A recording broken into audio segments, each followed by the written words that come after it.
అరుణాచలంలో గిరి ప్రదక్షిణ చేయడానికి అయితే రెడీ అయిపోయాము. మీరు ఒకవేళ గిరి ప్రదక్షిణకి వస్తే ఖచ్చితంగా ఒక 100 రూపాయి కాసులు అయితే తెచ్చుకోండి. ఎందుకంటే దారిలో ప్రతి చోట సాధువులు అలానే ముసలి వాళ్ళు కనిపిస్తారు, వాళ్ళకైతే వేయొచ్చు.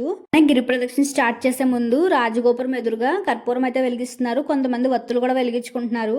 నేనైతే 365 వత్తులు వెలిగించుకున్నాను. ఇంకా దీపం వెలిగించేసుకుని ప్రదక్షిణ స్టార్ట్ చేసేయడమే. మొత్తం మ్యాప్ లో 8 లింగాలు మెన్షన్ చేస్తారు.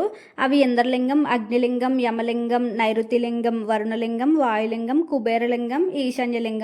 అవి కాకుండా ఎక్స్ట్రా 2 లింగాలు ఉంటాయి. అవి సూర్యలింగం, చంద్రలింగం. 2 లింగాలు దర్శించుకున్న తర్వాత రమణ మహర్షి ఆశ్రమం అని చెప్పి కనిపిస్తుంది. లోపలికి వెళ్ళి ఖచ్చితంగా చూడండి.